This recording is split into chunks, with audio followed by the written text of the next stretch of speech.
kuri uyu munsi wo kuwa kabiri tariki 22 Gashyantare 2022 nibwo hari hateganyijwe kuba agace ka gatatu ko muri Tour du Rwanda, kakaba ari nako gace karekare ko muri Tour du Rwanda y'uyu mwaka kagombaga guhagurukira Kigali kakerekeza i Rubavu mu ntara y'Uburengerazuba. Aka gace kahagurukiye ku nyubako ya MIC mu mujyi wa Kigali.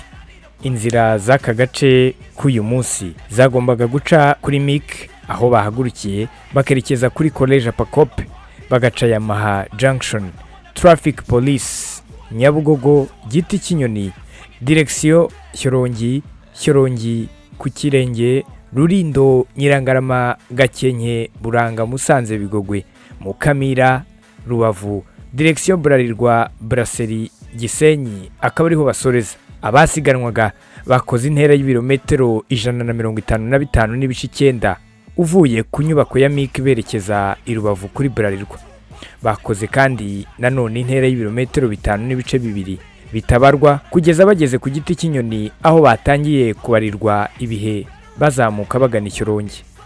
Muri uyu muhanda wose amanota yo kuzamuka yatanzwe inshuro 5 zirimo ikanyinya ku murenge, Kivuruga, imusanze no mu Bigogwe.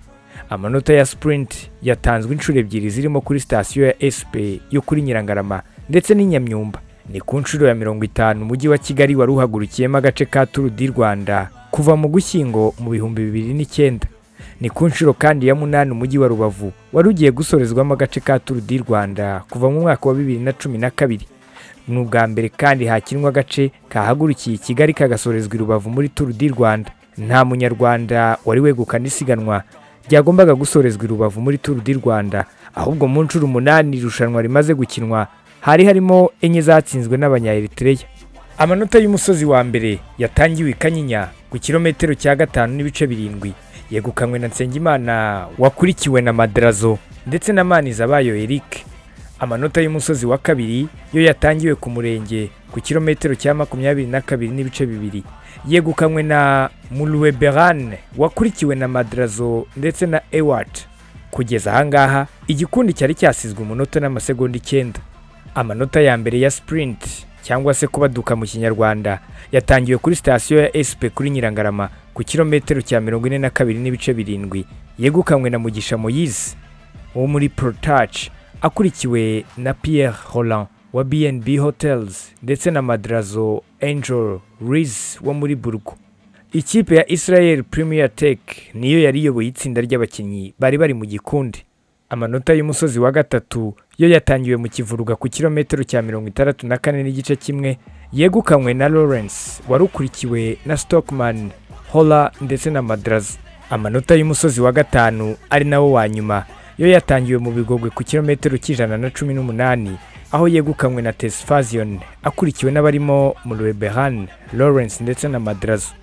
Igikundi ahangaha cyari cyasizwe iminota 2 n'amasegonda 25.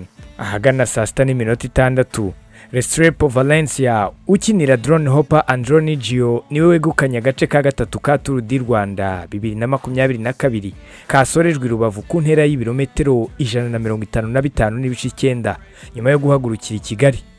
Uyu Restrepo w'imyaka 27 akomoka muri Colombia, ni nawe wahise wambara umwenda w'umuhondo nyuma yo gutsindira muri sprint akoresheje amasaha 3 iminota 54 n'amasegonda 10. Uyu mukinnyi kandi yanakoze amateka yo kuba uwa mbere utwaye uduce 6 muri Tour du Rwanda, aho yarari kuyikina ku nshuro ya gatatu. Umunyarwanda waje hafi ni Hakizimana Seti wa Team Rwanda, we wabaye wa 23 asizwe umunota 1 n'amasegonda 31. Abasiganwaga bagowe cyane n'imisozi 5 yatangiweho amanota irimo wa Kanyinya ku murenge, Kivuruga, imusanze no mu Bigogwe. Mu birometero bya nyuma nibwo Jhonatan Restrepo yacomotse mu gikundi akabasha gutanga abandi ku murongo, aho yakoresheje amasaha 3 iminota 54 n'amasegonda 10 anganya ibihe n'abandi batandatu barimo Tesfazion Nathanael watwaye iri rushanwa mu 2019.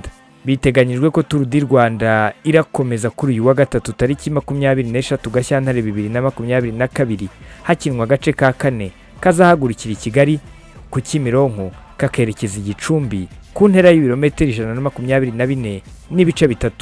Simeon Stizo Muhumuza One Nation Radio, ijwi rya diaspora muri Tour du Rwanda. Iwacu Dignity Home Care.